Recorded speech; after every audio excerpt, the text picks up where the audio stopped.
태극신검 이해를 시작하겠습니다. 저번 시간에 마음에서나 또 물질과 공간으로 이루어진 세상에서나 섭리에 의해서 세상을 이루어지게 하는 존재, 즉 절대자가 발견된다고 그랬죠. 서양에서는 그 존재를 이성이라고 하죠. 그걸 아는 사람들이 있었죠. 확인했어요. 그래요.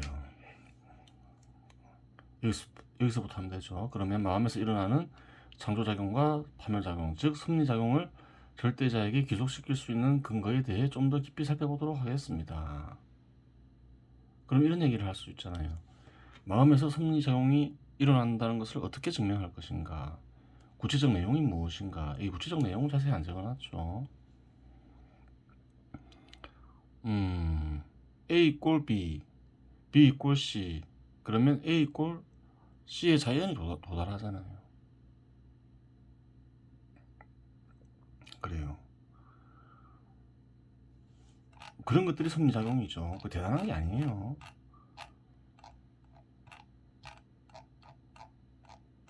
또 어떤 경우가 있을까요? 직선 3개로 둘러싸인 도형은 삼각형, 직선 4개로 쌓인 도형은 사각형, 직선 5개로 쌓인 도형은 뭔가요? 오각형 자연히 이루죠. 육각형, 칠각형에 이르진 않죠. 그래요. 마음에서는 섭리에 따라서 생각이 이루어져요. 절로 굳이 그건 뭐 가르쳐주고 뭐 그런 게 아닌 거죠.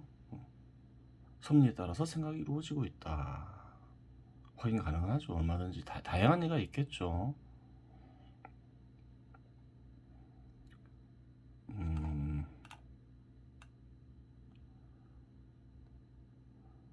관찰과 관조가 가능한 모든 진료와 형식에는 섭리작용으로 인한 창조와 파멸이 발생한 결과 변화가 일어나고 있습니다. 그래요. 섭리작용을 받는 모든 대상에게 해당되는 거죠. 인간에게 귀속된 것이라면 관찰과 관조가 가능한 진료와 형식에 섭리에 벗어난 방식으로 창조와 파멸이 가능해야 합니다. 하지만 인간은 섭리에 벗어난 작용을 일으켜 마음을 변화시킬 수 없으며 그러한 작용조차 마음대로 사용할 수 없습니다. 생각은 상상은 자유다 이라면서 생각을 마음대로 할 수 있는 것 같지만 그 상상조차도 섭리에 따라 이루어지지 마음대로 이루어지는 것이 아니라는 거예요. 욕구도 그렇죠. 욕구도 섭리에 따라서 일어나는 거죠.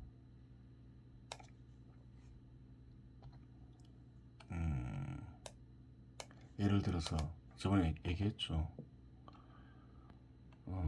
인간의 욕구엔 여러 가지가 있죠. 식욕, 수면욕, 성욕, 뭐 그래요. 휴식하려는 욕구, 뭐 여러 가지가 있는데 섭리에 따라서 일어나죠. 그런 작용이 내 마음대로 안 되죠. 배가 고픈데 배고프지 마 그런다 해서 욕구가 일어나지 마 그런다고 해서 욕구가 일어나지 않지요. 마음에서 일어나는 작용이 그래요. 자기 거라 생각하는데 자기 거면 자기 마음대로 할 수 있어야 되잖아요. 그게 아니라는 거예요. 그 얘기를 하는 거죠. 물론 경우에 따라 의식이 마음에서 일어날 수 있는 작용을 제어할 수 있긴 하지만 그러한 사실이 마음의 작용을 인간이 완전히 지배한다는 것을 의미하지는 않습니다. 그렇죠. 마음에서 일어나는 작용을 어느 정도 활용할 수가 있죠. 그러면서 진리와 진실을 알 수도 있고 어떤 욕구도 어느 정도 제어할 수는 있죠. 참을 수 있고. 근데 그게 뭔가요? 그런 작용들을 지배하고 있는 건가요? 아니라는 거예요.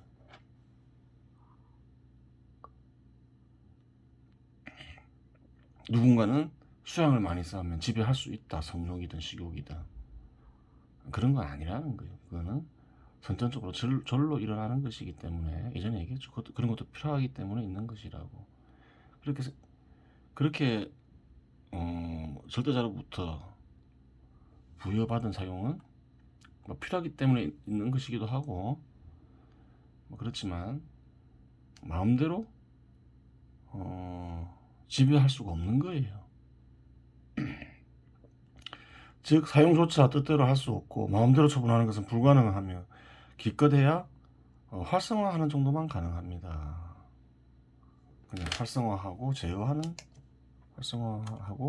제어하는 정도만 가능하죠. 그래요. 일반적으로 사용이 가능하고 처분이 가능할 때 소유를 인정해 주는데 사용도 뜻대로 할 수 없고 처분도 뜻대로 할 수 없는 것을 어떤 존재의 소유로 인정하는 것은 이치 맞지 않습니다. 소유권이 있으면 사용도 마음대로 할 수 있고 처분도 마음대로 할 수 있어야 되잖아요. 난 성욕 일어나는 거 싫어. 일어나지 마. 그런다고 성욕이 안 일어나지 않죠. 식욕도 마찬가지고 수면력도 마찬가지고 그런 거예요. 생각은 어떤가요? 나 생각하기 싫어. 그런다고 생각이 안 이루어지나요? 안 좋은 일이 있어. 그 생각은 다 잊어버릴 거야. 그런다고 생각이 안 나나요? 그런 게 아니라는 거예요. 뜻대로 되지가 않죠.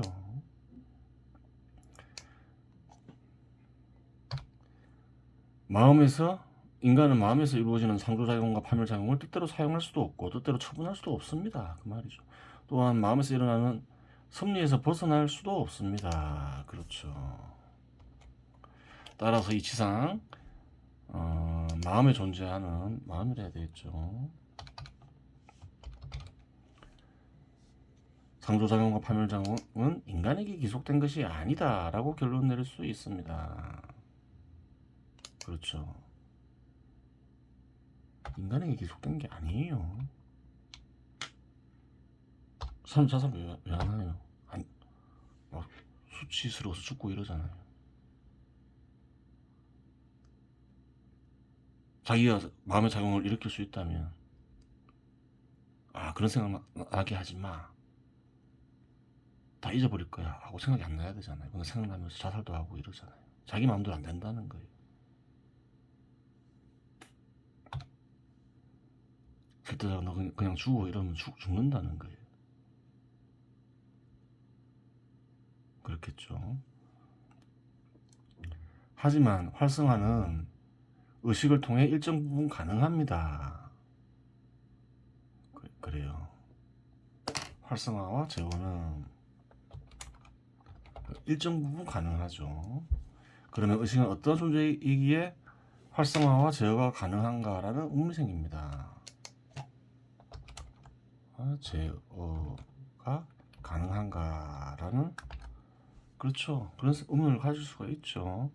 이는 중요한 문제이니 정신철학에서 별도로 다루도록 하겠습니다. 주석이 있죠. 정신철학은 있을까요? 없을까요? 있겠죠. 진리에 이르는 길이 정신철학이다. 뭐 완전하게 만든 건 아니지만 핵심은 다 적어놓은 것이죠. 핵심만 알면 되는 거예요. 방대한 내용을 적어놓으면 핵심도 잘 알 수가 없고 또 어떤가요? 시간이 지나면 기억이 안 나죠. 해결의 변증법 설명했죠. 한 페이지. 근데 해결의 변증법과 관련된 책이 대논리학이죠. 그래서 한 3권 되는데 그걸 다 이해하려고 해요. 핵심 파악 없이 한번 읽어볼 수 있겠죠. 세월이 지나면 어떤가요? 기억 안 나죠. 핵심도 기억 안 나죠. 그냥 막 읽는 것보다 차라리 이 핵심 설명해줬죠. 제대로 이해하면 그냥 이해도 잘 안 가는 거 끝까지 다 읽는 것보다도 훨씬 많은 걸 얻을 수 있겠죠. 또 핵심을 알고 또 그걸 틈틈이 읽으면 더 낫겠죠. 이해하기가 쉬운 거예요. 그래요. 여기에서는 다음과 같이 언급하는 것으로 마무리 짓겠습니다. 상조작용과 파멸작용의 활성화가 의식을 통해 가능한 것은 의식 자체가 절대자로부터 비롯된 것이 원인이 되는데, 여기에는 절대자의 대리인으로서 인간에게 사명을 다하게 하려는 절대자의 뜻이 간직되어 있습니다. 이상한 말이죠. 절대자의 대리인으로 살아라. 그게 인간에게 부여되어 있다는 거예요.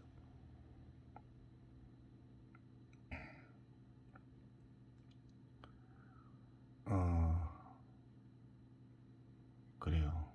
원래는 영혼이 0이겠죠. 영혼이 0인 거예요. 이렇게 적어도 상관없어요.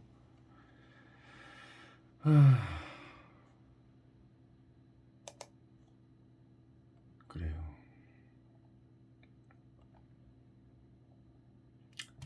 사람은 억지스러움을 내려놓고 생각을 하면 절대자의 생각이 이루어질 수 있다. 그건 절대자의 마음을 드러나게 한다. 절대자의 생각이 드러나는 과정을 가리켜 세상 사람들은 변증법이라고 한다. 그러죠. 왜 드러날까? 이유 없이 드러날까? 그게 아니라는 거예요. 섭리를 인식하고 사용할 수 있는 존재는 원래 신이죠. 근데 마음과 세상에 절대자가 있으면서 인간의 마음에 그래요. 절대자의 생각이 이루어지고 절대자의 마음이 드러나게 하였다. 그것은 절대자의 뜻이 있는 거죠.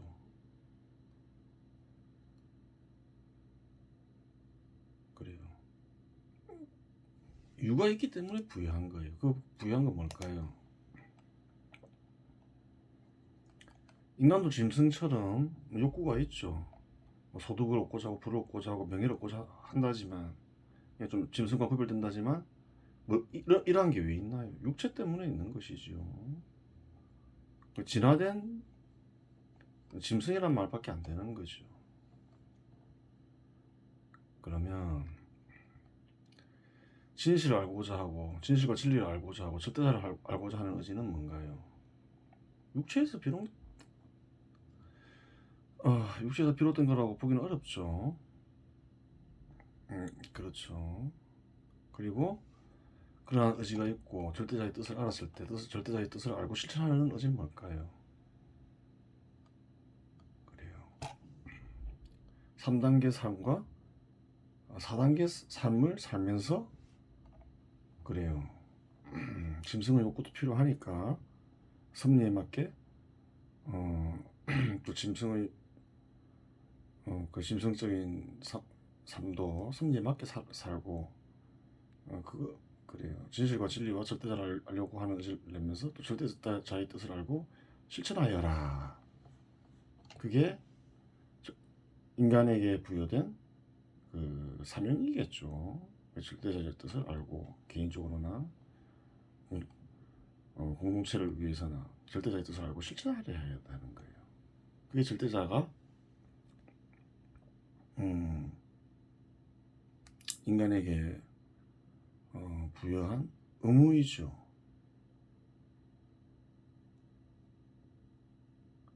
그럼 의무만 부여하느냐? 그게 아니잖아요. 권리가 있잖아요. 섭리를 인식하여 섭리를 통해서 뭔가요? 자연을 이용할 수 있잖아요. 짐승은 그러한 권리를 부여 못 받았잖아요. 그게 인간에게 부여한 큰 은혜라는 거예요. 그러한 은혜가 있길래 인간은 짐승과 달리 훨씬 안전한 곳에서 살게 되고 훨씬 큰 풍요를 누리죠. 그렇게 되는 거예요.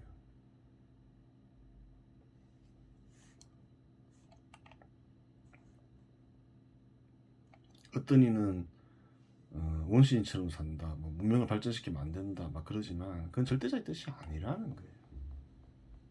괜히 섭리를 인식하고 사용할 수 있게 한 게 아니라는 거예요.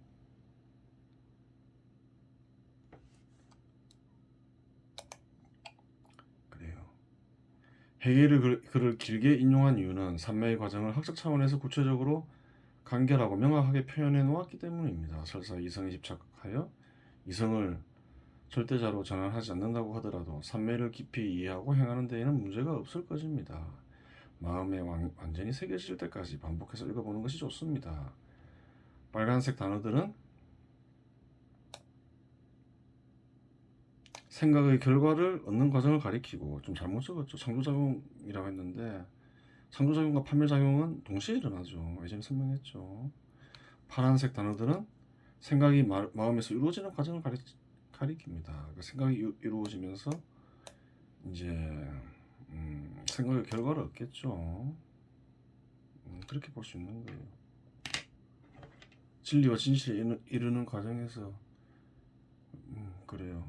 부정이 일어나고 긍정이 일어나고 그래요. 보편 속에 특수를 포섭하고 그렇게 되는 거예요. 위에서 인용한 글에는 창조작용과 파멸작용이 발생하는 원인이 나오지 않고 있는데 그런 작용이 왜 일어나느냐, 사실 그것도 따져봐야 되는 거죠. 그런 과정이 왜 일어나지? 이렇게 생각해 볼 수 있잖아요. 그것은 뭐냐면 진검은 형태를 지닌 의지 플러스 창조와 파멸작용임을 앞에서 언급하였습니다. 즉 원인은 마음에서 드러난 형태를 지닌 의지가 됩니다. 그렇죠.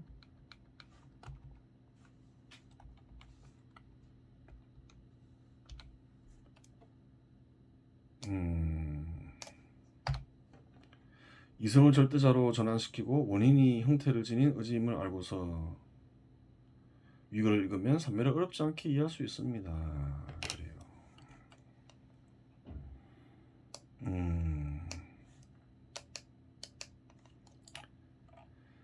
그래요. 이런 이제 변증법 이런 거를 이제 어렵죠. 읽어보면.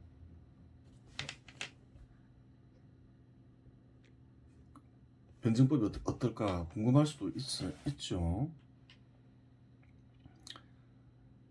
그래서 이런 책들을 읽어볼 수 있어요. 해겔이 쓴 글도 있고 뭐 다른 이들이 쓴 글도 있겠죠. 뭐 칸트가 쓴 글도 있고 뭐 아리스토텔레스가 쓴 글도 있고 한 번 정도 읽어볼 수는 있겠지만 사실은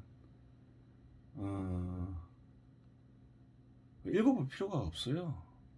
이 정도 언급한 정도만 알면 돼요. 왜 그런가 하면 그런 것들을 다 읽어본다 해서 이성이 발휘되고 또 그러니까 이성은 뭔가요? 이성이 발휘된다는 거는 영혼이 이성을 발휘하고 또 오성을 발휘하고 그런 게 아니라는 거예요.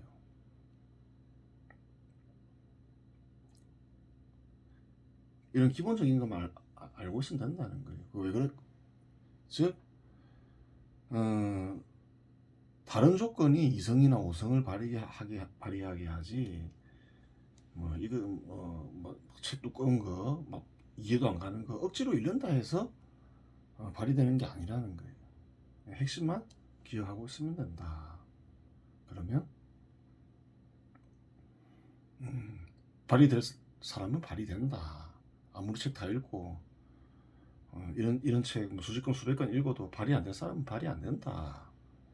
그 얘기를 하는 거죠. 그래요. 발휘되는 조건 뭘까요? 의지가 중요하다고 하죠. 의지가.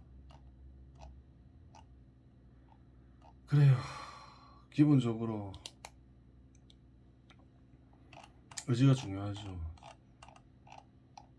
섭리에 따라서 생각하려는 의지, 진리와 진실을 알고자 하는 의지, 나아가 자비와 사랑을 실천하려는 의지, 그런 의지를 가지고 오성, 이해하는 능력, 생각하는 능력을 키우면 된다. 어떤 대상을 가지고 생각할까? 태극신검에서 의지하는 건 다 언급하죠. 저희가 전체를 생각해 볼 수도 있고 아니면 부분을 이제 떼어내서 생각해 볼 수도 있고 그렇게 하면 되는 거예요. 꼭 태극신검만 그런 게 아니라 자기가 관심 있는 분야에 대해서 섭리에 입각해서 생각하는 연습을 반복적으로 하다 보면 오성의 능력은 커지겠죠. 그냥 이해하는 게 아니라 했죠. 이성을 띤 오성이 돼야 되겠죠. 그래요. 그래, 이번 시간은 여기에서 마치겠습니다.